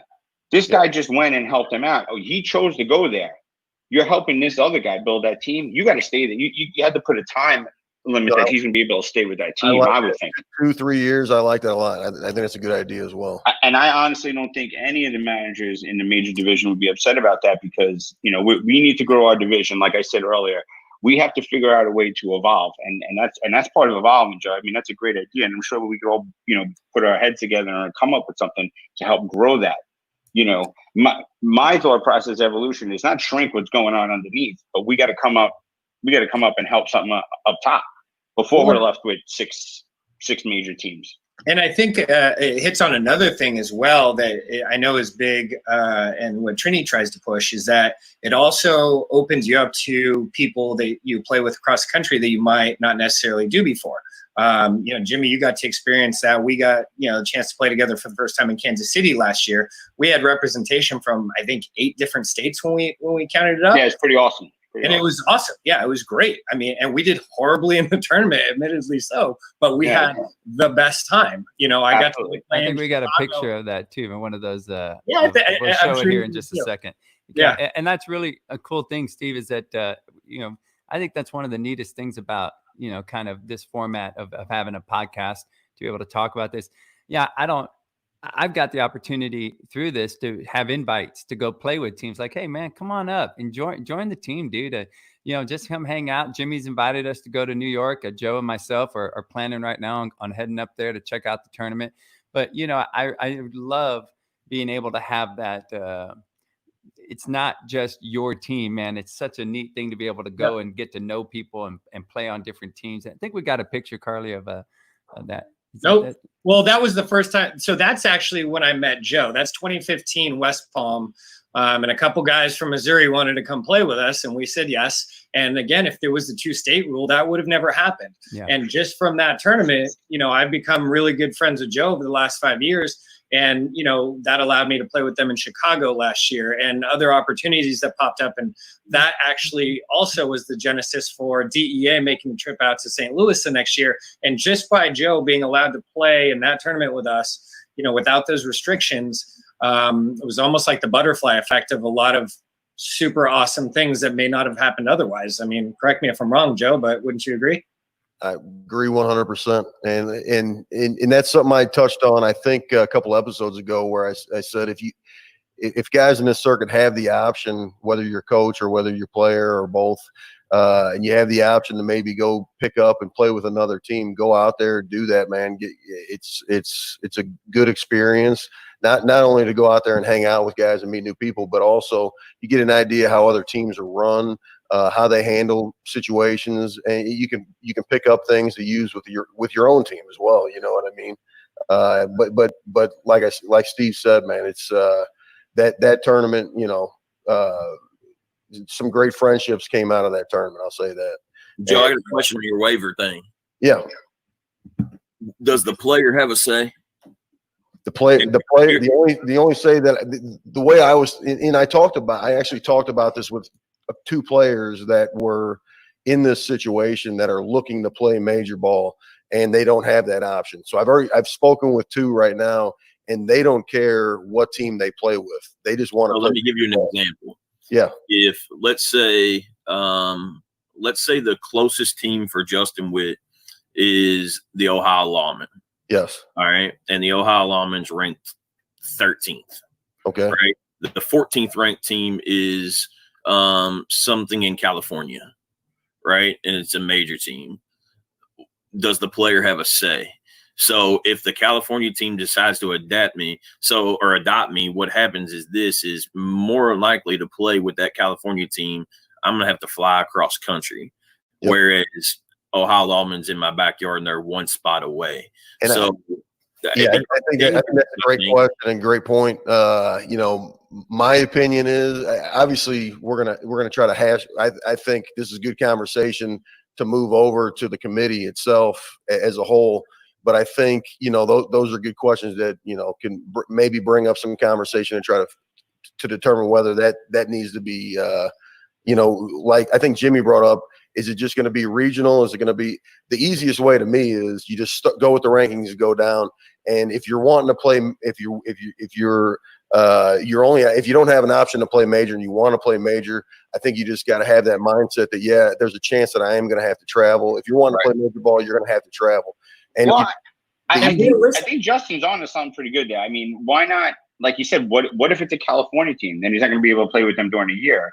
So why don't we first go through the list the way you said it, Joe? And then if it's an East, it's East-West. If it's an East Coast player, you go through the rankings from the East Coast. And if he I think it would go through those team waivers, then he's offered to the West. I think the unintended consequence is it ends up being highest bidder, right? So here's what I mean by that is I like what Jimmy just said, but unintended consequences is if number 15 is a California team and they're and I say, man, I can't afford it really, but I'm a high caliber player, and they're going, well, man, I'll pay for you to come out here, right? Then I'm probably gonna. But if they can't pay, then you're like, man, I can't play for that team. Well, then you move to 14 to 13 and 12. So I think I like what you're saying, Joe, because the spirit of it is to let a guy play major ball. I'm leery of it because I'm afraid people exploit that system. So however you do it, you just have to have restrictions in place that, I guess the spirit of the game stays what it is. If it's an East Coast guy, he stays on the East Coast. I like what Jimmy said. I think there's some thought to that. But just letting people, when the player gets too much say, I think that's whenever it becomes a highest bidder situation, because you're going to pay for me to come out to California, or you're going to pay for me to come from California to Florida, right? And now the player's picking which major team he wants to play for, and that really just eliminates the purpose of it, right? But the bottom line is, Witt is like the player's making the decision, and I want to play majors. Nobody's forcing him. Right. So, Yeah, exactly. So I understand the regional thing, but like if we're going east-west or however you would do it, it doesn't really change anything out west because, 90% of teams are from California. So and you're really talking about the World Series. And that was going to be my other point. Is this likely is probably only geared towards the World Series because it's really the only tournament that does the 2 states until Joe jumped on the bandwagon. Yeah, I know, Joe. We already talked about that. We can have a whole nother podcast on that. But so you're going to be there anyway, Witt. Like, I mean, if you're going to go to the World Series, the region part doesn't matter. If the goal is to kind of, grow that, program, that really only matters at the World Series. Agreed. I was thinking of it more as the whole year that player would be like, that's their rostered player for the whole year. And that's his choice, but at the same time, but we don't have a roster at tournaments. That's the problem with that, right, Jimmy? Is they jump off teams and play with other teams all year long. So if Vegas is your only rostered tournament, really, then I'm with Steve. That you're going to be in Vegas anyway, playing for some team. It's not going to matter. Yeah, agreed. I mean, I like that Joe does the 2-state rule. I understand. It's hard for a lot of these tournaments to survive.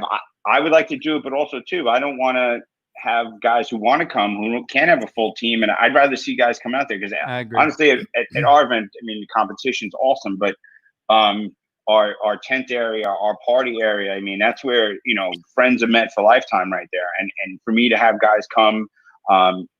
Jay-Z, Wax, D Ward, these guys came last year, played with DEA. We had a blast. I mean, they were hanging out with the Hounds until like 2. I love those guys. I don't know if we're allowed to show that photo. Yeah, I know. Whoa. That was the year you guys popped champagne. You guys popped champagne. Just blur out the bacon ball part. Yeah, thanks for the rings, Joe. How'd they pay for that banner?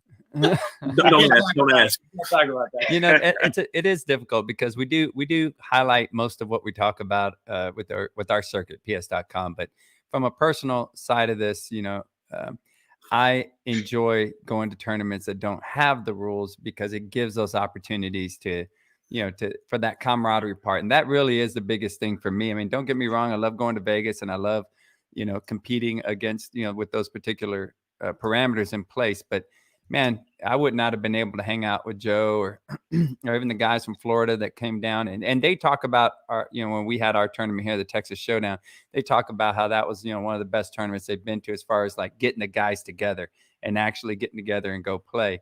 And so I really enjoy that, man. And I think that if you go into a tournament like that, just realizing, hey, look, man, everybody's coming here. We get the best we can, or if we're going up there to compete for the trophy or whatever, cool. Get the best you can, pull from wherever you want. For me in particular, I like going up with the people that I really enjoy having a great time with. And I want to win that way. For me, that's my biggest thing with these tournaments is when we go, I really enjoy going with a certain caliber of person, not ball playing wise, but I'm talking like character, integrity, man. When we show up and we have fun, like we're going to a tournament to support public safety, Texas public safety softball in Waxahachie near Dallas. And we're going to go play. Man, we're all getting a house. We're all staying together. My family's going up with me and I'm having them stay somewhere else so I can stay at the house with the guys, because they understand that, they get that. And so I really enjoy, what you guys are talking about as far as being able to go to tournaments and play. And just for Jimmy's tournament, we're talking about the Eastern Regional Championship, the Big Apple, Long Island, New York. The dates are July 24th and 25th. Am I correct? Yes. Okay. Yes. And so make sure you reach out to Jimmy if you want to get into that one. Sunday?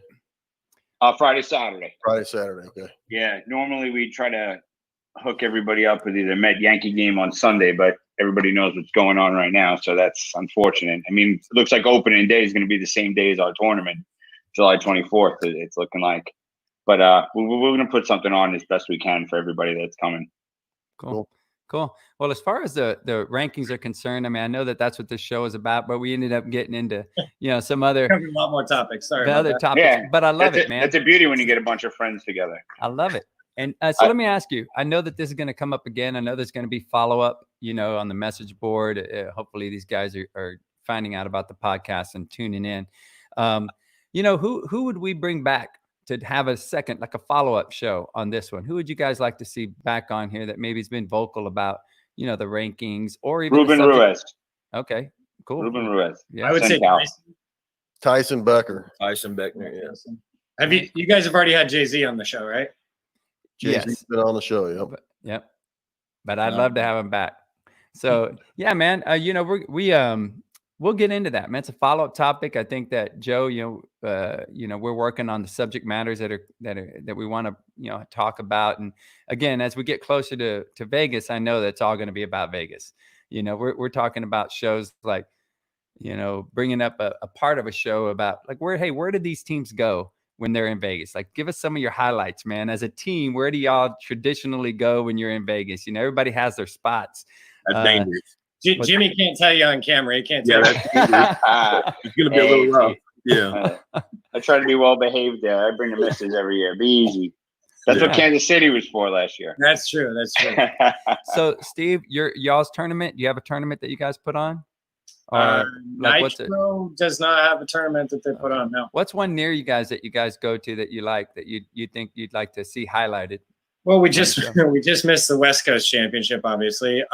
Honestly, one that I think would be great if someone wanted to take. There used to be a San Diego tournament. San Diego's a great area, but unfortunately, no one's put a tournament on down there in a while. So that would be a cool one to bring back. Personally. I think that Reno tournament is really, really nice up there. That's outside Sacramento up there, but a little ways. But to me, that complex and the scenery and I had the competition and everything seemed really, really good up there. The one that Coster puts on. Yeah, a lot of people like that. The last few years, they've only been able to get Mother's Day weekend, which gives a conflict for some people. And the weather that time of year, I mean, it's hit or miss. I think it hailed one year when we were there, and then it started. Yeah. It rained the whole time our team played each other. I remember that. Yeah. How'd that game end, Joe? I know it was tied when we went into the rain delay. I know that. Oh, okay. All right. But yeah, that's a fun one. They put on a good one up there. The fields are great. It's kind of like a mini Vegas with the casinos and stuff. All right, Justin, you got anything going on with y'all's team or anything in the area? No, the two biggest tournaments here in the kind of the Midwest are Joe's tournament, which is always amazing with everything that he does and bringing teams from both sides of the country. I think that one's probably taken over in this area as the biggest and best tournament. And then, Poppy runs the National Police Softball Championship in Cincinnati. That one's going to be July 18th, July 19th. And that one has a good showing as well. But, Joe's already promoted his. If I was going to promote one, then definitely St. Louis is always a welcoming, and, Joe does a whole lot. So I would tell people to get out to that one for sure. Yeah. Jimmy, I got a feeling yours, I know that yours is, it's a standout. Everybody talks about it, the entertainment value as far as going up. I don't know how dudes can concentrate on playing ball with going up there with everything that you guys offer, typically with your tournaments. Pretty cool tournament. They're wearing masks. We try to give everybody the bang for the dollar. I know everybody looks at it, it's like, wow, it's an expensive tournament. It's funny, D Ward was like, man, this is an expensive tournament. And when he got here, he was like, wow, it's worth every penny. It's a one-stop shop. You don't even have to leave the field. Everything we do, it's like I heard some guys don't leave the field. Yeah, some guys don't leave the field. Spend the night there. Yeah, it's been known to happen. It's more of like policesoftball.com festival for the 2 days that's going on. Thanks to a lot of friends that I have throughout the country who've been there, they've helped promote it, and it's growing. Obviously, everything is getting a little dent in the armor this year with the COVID and the protests. So it'll be a little smaller scale, but it'll still be run the same way. And hopefully next year when everything's done, we get it up to that, 20, 26, 30 team mark next year. Yeah. Hey, Jimmy, what time does that start on Friday? Well, we is it going to be early morning or afternoon? We try not to. It all based on the number of teams. For years, we never had a game before 11 o'clock because we wanted you guys to enjoy the nightlife. But last year, once it grew to 20-plus teams, we did have to start early. Fortunately, I was able to get more fields this year, and I don't see any games starting this year before 10 a.m. And what I'm going to try to do is for the teams that are traveling, especially the police softball circuit, we're going to try to push at noon. Great. Hey, can I flip it and put it on Trini? When's the Texas Showdown coming? Oh man, Because that was awesome. That was awesome.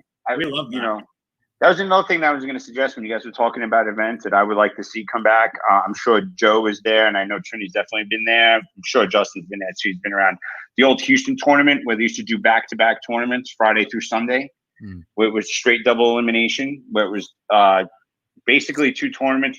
One that started Friday morning, ended midday on Saturday, and the second tournament would start about 3 o'clock in the afternoon on Saturday and go through to Sunday. That was a lot of fun. It's kind of a different aspect on how we do tournaments. Instead of the bracket play into double elim, it was kind of 2 tournaments with straight double elim, and you get in your games. And it was always a lot of fun to go down here in Texas in that spring. The weather was good. Last time I was in Texas, Trini's man, it was a little warm, a little bit. 120. and humid. Yeah, one of the things that I'll make a note on, and thank you, Steve, for that. It's a lot of work to put a tournament on like this, but I'll tell you one of the rewarding things to do is, for those that don't know that, I know you guys know that, but when the rewarding part of that is when you see everybody coming together because of something that you put the effort into, and you see all the great times, and you hear all the, man, we had a great time in San Antonio. There it is. The guys. Yeah, right there at Top Golf over here. Man, we had there are some cool pictures. Yeah, when you come down and you come to a tournament, there's a lot of work that goes into it, and so it's really neat as a director. You go through a ton of struggles, but ultimately that reward is seeing everybody come together and telling you, man, we really appreciate all the effort that went into it. And we've talked about it, we've kicked it around. In fact, with the conference that we have coming up in April, we in order to get people to come to this conference, as far as from our circuit, I mean, they're definitely going to get a wonderful value when it comes to everything that we're going to offer. The same way I run that tournament, that's the way this conference is going to go. I guarantee you've never seen a conference like this in your career. And so it's going to be a really neat thing for these first responders.